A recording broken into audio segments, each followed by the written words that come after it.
हल्द्वानी में आयोजित कांग्रेस की रैली के स्थल को कथित रूप से गंगा जल से शुद्ध किए जाने की घटना के विरोध में शुक्रवार को जिला कांग्रेस कमेटी अल्मोड़ा ने उग्र सत्याग्रह एवं विरोध प्रदर्शन किया। भारी बारिश और खराब मौसम के बावजूद कांग्रेस कार्यकर्ताओं का उत्साह कम नहीं हुआ और उन्होंने जिला मुख्यालय पर एकत्रित होकर इस घटना को लोकतांत्रिक, सामाजिक एवं संवैधानिक मूल्यों के विपरीत करार देते हुए अपना कड़ा विरोध दर्ज कराया। यह सत्याग्रह कांग्रेस के जिलाध्यक्ष भूपेंद्र भोज के नेतृत्व में शहर स्थित संविधान निर्माता बाबा साहेब डॉक्टर भीमराव अंबेडकर की प्रतिमा के समीप आयोजित किया गया। मूसलाधार बारिश के बीच घंटों डटे रहे पार्टी नेताओं और कार्यकर्ताओं ने नारेबाजी करते हुए इस घटना के खिलाफ अपनी आवाज बुलंद की।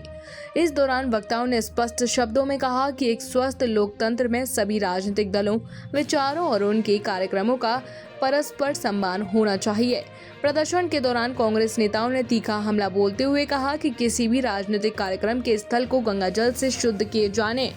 जैसी संकीर्ण कार्रवाई समाज में भेदभाव, नफरत और वैमनस्य का संदेश देती है। उन्होंने ऐसी जन विरोधी घटनाओं पर तत्काल रोक लगाने की मांग की और समाज में आपसी भाईचारे एवं स्वस्थ लोकतांत्रिक परंपराओं को मजबूत करने का आह्वान किया। सत्याग्रह के माध्यम से कार्यकर्ताओं ने प्रदेश सरकार और भारतीय जनता पार्टी की नीतियों पर आक्रोश व्यक्त करते हुए संकल्प लिया कि कांग्रेस पार्टी देश के लोकतांत्रिक एवं संवैधानिक मूल्यों की रक्षा के लिए सड़क से लेकर सदन तक लगातार संघर्ष करती रहेगी। हमारे नेता और कांग्रेस कमेटी के राष्ट्रीय अध्यक्ष माननीय मल्लिकार्जुन खड़गे जी, जो हमारे उच्च सदन के प्रतिपक्ष के नेता हैं, उनके द्वारा 8 अगस्त को हल्द्वानी के रामला मैदान में एक विशाल जनसभा में सबको संबोधित किया गया था और उसके पश्चात भारतीय जनता पार्टी के कुछ कार्यकर्ता लोगों ने उस स्थल में शुद्धिकरण किया उस स्थान का। तो इससे कहीं ना कहीं स्पष्ट होता है कि भारतीय जनता पार्टी इस लोकतंत्र की हत्या कर रही है। जो संविधान है, जो बाबा साहब ने जिस संविधान के रचयिता हैं, उस संविधान को खुर्द-बुर्द करने का काम कर रही है। और आज जब समाज बिल्कुल परिवर्तित हो गया है और समाज अग्रणी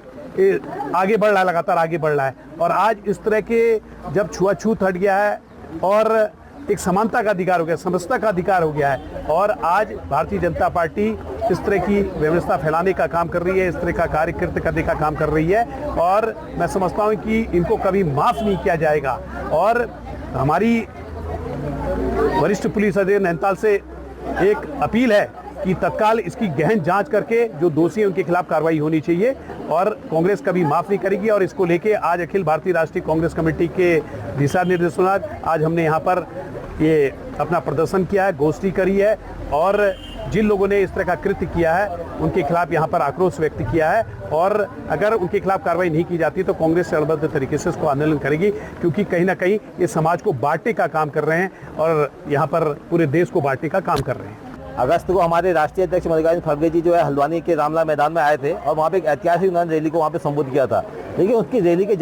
खत्म होने के बाद जिस तरह से भारतीय जनता पार्टी के लोगों के द्वारा वहाँ पर शुद्धिकरण जो यज्ञ किया गया, और जिस तरह से हमारे क्योंकि राष्ट्रीय अध्यक्ष एक दलित समाज से आते हैं, और जिस तरह से उन्होंने दलित समाज का अपमान करने का काम जो है ये भारतीय जनता पार्टी के लोगों ने किया है, क्योंकि उनका केवल एक उद्देश्य था कि जो हमारे दलित समाज से जो हमारे राष्ट्रीय अध्यक्ष आते हैं वो उस मंच में थे, तो उस मंच को उनका कहना यह है कि उस मंच का शुद्धिकरण हमने इसलिए किया है। तो आज बड़ा दुख होता है कि आज आज़ादी के इतने वर्षों के बाद भी भारतीय जनता पार्टी की जो संघ की सोच है, वो सोच केवल हमारे जो दलित समाज के लोग हैं उनके अपमान करने तक सीमित है, और भारतीय जनता पार्टी के लोगों का जो ध्येय है वो ध्येय इसमें उजागर हुआ है कि भारतीय जनता पार्टी की कथनी और करनी में क्या अंतर है। अखिल भारतीय राष्ट्रीय कांग्रेस के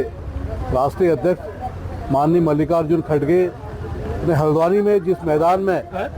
सभा को संबोधन किया, उसका भारतीय जनता पार्टी के कार्यकर्ताओं द्वारा उस मैदान में शुद्धिकरण किए जाना जो निंदनीय है, और ये हमारे देश के जाति विशेष का अपमान है, और इसका हम पुरजोर विरोध करते हैं, जिसके विरोध में हम आज यहाँ पर सत्याग्रह में बैठे हुए हैं। और हम मांग करते हैं सरकार से कि दोषियों को तुरंत उनकी कार्रवाई करे और उन्हें सजा देने का काम करे। इसी मांग के साथ हम आज धरना और प्रदर्शन में यहाँ पर बैठे।